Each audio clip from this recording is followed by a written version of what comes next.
90 Day Fiance. The world that never disappoints when it comes to the tea. Now listen folks, in this one we're covering 3 different people. And we're going to start off with Aisha. Now Aisha is from the new season of 90 Day Fiance season 12. And right now she's definitely got a lot of people looking at thinking, love, are you okay? Darling, are you alright? Ma'am, do you need any help? Why? Because of the way she just goes about life. But let's dive into it, because this one here is all about secondhand embarrassment. So let's talk about it. This person says, as a black woman, I just hate that they make the one and only black couple of this season cool bananas. This religious psychosis. Like, are you kidding me? I have secondhand embarrassment. Ouch, that low-key hurt me. I'm not gonna lie to you. My wrist must be sore today. Anyway, and she's calling out her man's hygiene because they don't have many products in Nigeria. That's crazy stereotyping and not true. They have everything you need and more. If you're unhygienic, it's by choice. Now listen, first and foremost, one thing that I do like, one thing that I do dislike so much is when people stereotype people. And to be honest with you, I don't know if I dislike it in terms of I generally just don't like people stereotype people, or it's more annoying when it's your own people who are just stereotyping you. It's like, are you okay in the head? Why are you doing this? But listen, let's talk about this stereotyping nonsense here, and let's talk about why we're here to obviously talk about this topic. You see, what Aisha needs to understand is that if she's going to be with a man, okay, she needs to understand that if his hygiene is not good, it's by his choice. His hygiene isn't because of where he's from, it's because of the life that he chooses to have. And I'm gonna tell you this now, Aisha. Even if there was less products in Nigeria, there would still be some products that can allow somebody to stay hygienically clean, hygienically fresh, hygienically smell good. So the fact that she thinks it's due to a lack of products is actually nasty work, and she needs to recognize that it's probably just by his choice, which isn't a good thing in any shape or form. But yeah, she needs to calm down. Calm the hell down. And it's clear that she has not really been to Nigeria in a way where she's really noticed things properly. But for her to say that is crazy. Absolutely naive. Absolutely just not needed. You know what I mean? And to be fair, I will say this though, as an African man myself, I promise you now, wherever you go to any parts of Africa for the most part, or at least black African places, or wherever you go to the Caribbean, hell, even if you go to India, I promise you now, there are going to be better products, better natural products for him to stay hygienically clean, for him to look after his skin. And let's not forget about her talking about how he needs to go Turkey just because his hairline made an M shape. Like, yo, it's not that deep. Get over it. If the man isn't enough for you, well, then leave him. Instead of trying to beg the Lord Almighty to make him your man, when so far the Lord Almighty has made it abundantly clear that maybe he's just not the man either for you, or you're just not the woman for him. Maybe the Lord is trying to save him from you. I like to think it that way, to be honest with you, but hey, it is what it is. But with that being said though, what do you think about this stereotypical nonsense that is coming at Aisha's mouth? Does it give anyone else secondhand embarrassment? Now, I will say that though, when it comes to this whole secondhand embarrassment thing, I completely understand it. But you know what? My days of being secondhand embarrassed of somebody else's actions are over. You know, if someone from the UK comes on the show and does some stupidity like, Josh, you don't embarrass me, it's you, bro. If a black person comes on the show and does something stupid and embarrassing yourself, hey, you're embarrassing yourself, bro. You ain't speaking for me no more. Even though, unfortunately, in the world that we live in, if one black person does something, that means we all do it. But hey, I won't let that shit drag me down. Now, with that being said, we're now going to move on to the next one. And this one is also about another cast member for the new season of 90 Day Fiance season 12. And this one is all about Mido. Now, apparently, people believe that Mido is setting up for his his grounds for divorce, as you can see here headlined on this topic. This person says, in episode 4, Mido claimed that Debby threw his phone back at him after he asked her to film him driving the moving truck, and that it hit him in the face. Yes, he did. Something that Debby didn't actually speak on, funny enough, or interesting enough. Debby's version was completely different. She said he got angry and blew up because she accidentally took a photo instead of recording a video, which is something that he did also add in his own statement too, just that he added the whole throwing the phone, which was rather peculiar. Then we continue here and to be fair, I will say this though, when the tell-all comes around, The host, which we know will be Sean Robertson, I do hope she brings up that topic, that question, which she won't, but we need to know what Debbie's going to say in response to him accusing her of throwing the phone at her. But I guess that will probably won't happen. But hey, we'll see what's what. Also continue by saying, am I the only one who feels like he's already laying the groundwork for a divorce? I mean, he may be. And potential green card case by framing things as domestic violence? You never know. I wouldn't put anything past anybody that's trying to get their own way. This whole storyline is giving me major flashbacks to Mohammed, Egypt, and Eve, New Mexico. Mohammed. That guy was funny, man. That guy was just TV gold. You know, no matter how much he would get under Eve's skin, and no matter how much she would talk and retaliate with such a high-pitched voice or an aggressive voice or projected voice, his response every single time was, Eve, no, this did not happen. So calm, so mono. Man didn't change his tone in any shape or form. Nothing was breaking his character. Oh, man. Damn, man. Yeah. Anyway, let's continue. Mohammed also claimed domestic abuse to keep his green card and stay in the US. The similarities are hard to ignore. I'm not gonna lie to you, this is a very good point, to be fair. Something that I definitely didn't point out or recognize, to be fair, to begin with. But to be fair, there is that fair point, you know, because both women are obviously from America. Both women got kids, which is fine. And it is clear that both of them have made it very clear upon landing in the USA their intention. The second that Mohammed landed in the USA, all he said was, when we get married. I want green card right now so I can start working right now because I need to start sending money to my family right now. See, the good thing about Mohammed, so I have to say it that way just so you know what we're talking about.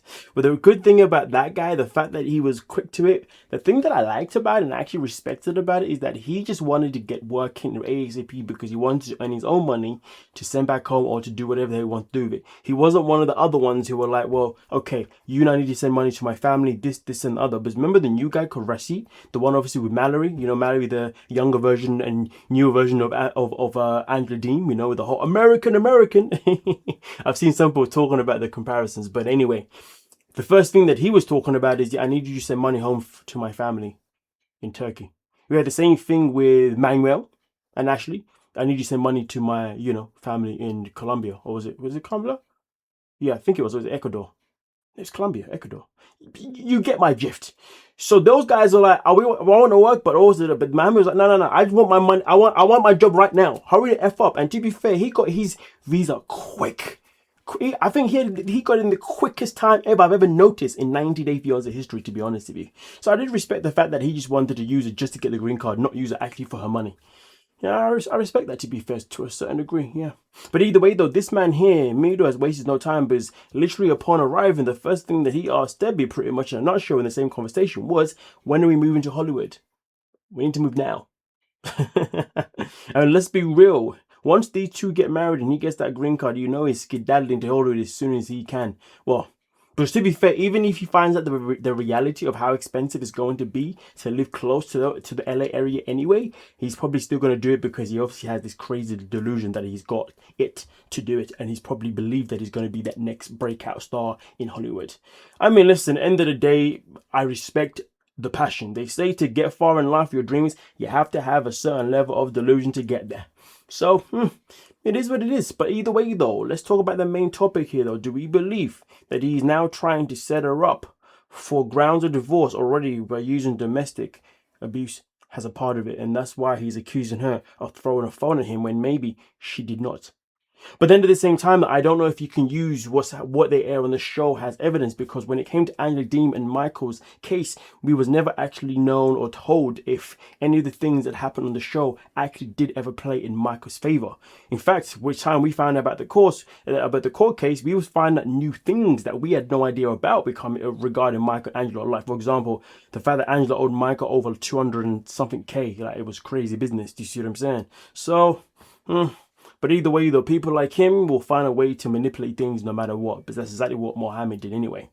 But either way, though, let me know your thoughts down below in the comment section. Now, this one here is all about an old cast member, Asuelo. Asuelo and Kalani. Now, for the people who don't remember, Asuelo and Kalani are two people that met, and at the time when they met, Kalani was a virgin, and everyone believed that she purposely slept with this man and had a child with him straight off the bat to trap him and keep him around. Well, Asuelo and Kalani obviously have had a lot of ups and downs in their relationship, so much to the point that they are no longer together, but they do share 2 boys. The last time we saw Asuelo on social media, he was leaving America to go where? To go into the military.